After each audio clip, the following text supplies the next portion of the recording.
طريقة تحضير الكاستيلا بودنج بثلاث طبقات من الحلى البارد المنعش اللذيذ. اول خطوة عندي هبتدي احضر الطبقة الاولى وهي طبقة الكراميل. هبتدي اضيف نص كوب من السكر جوز الهند او اي نوع سكر بنفضله.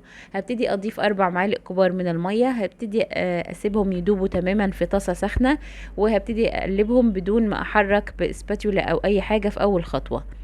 اول ما هحصل على ذوبان السكر مع المية زي ما احنا ملاحظين، هبتدي اضيف 1 جرام من الملح.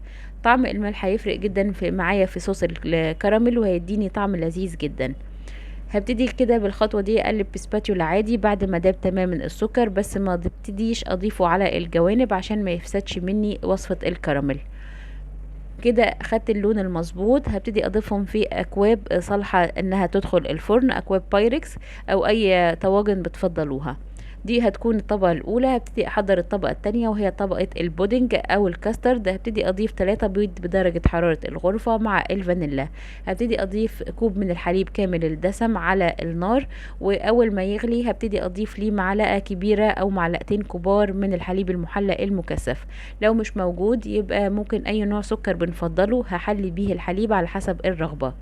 بعد كده هبتدي اصفي المزيج كويس جدا على البيض، وهبتدي اخفق بسرعة علشان عندي البيض ما يستويش. ودي هتكون الطبقة التانية وهي طبقة البودنج او الكاسترد. هبتدي دلوقتي احضر طبقة الكيك الاخيرة. هبتدي اضيف 3 بيض بدرجة حرارة الغرفة مع الفانيلا. هخفق كويس جدا علشان احصل على قوام مرتفع وفاتح جدا للبيض، عشان يكون عندي طبقة كيك اسفنجي هش.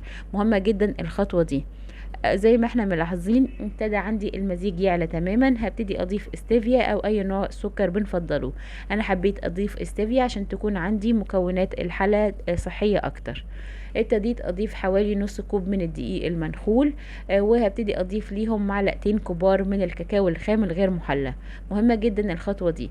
لو حابين الكيك بطعم الفانيلا يبقى هبتدي اضيف نص كوب ومعلقتين كبار من الدقيق بدون اضافة الكاكاو. كده عندي ضفت الطبقة التانية وكمان التالتة وهي طبقة الكيك الاسفنجي. مهم جدا تكون الطبقة مرتفعة جدا. هبتدي اضيفهم في حمام مائي. ضفت حوالي كوبين من المية المغلية، وبعد كده ابتديت اضيفهم في فرن ساخن مسبقا على درجة حرارة 200. هيقعد تقريبا 50 دقيقة. بعد مرور 50 دقيقة هحصل على طبقات كيك لذيذة جدا وكمان مرتفعة. هسيبها تبرد تماما في التلاجة، وبعد كده هبتدي ازينها بشوكليت شيبس على شكل دبدوب او اي شكل بتفضلوه. حضروها لذيذة جدا وصحية، واشوفكم على خير في فيديو جديد.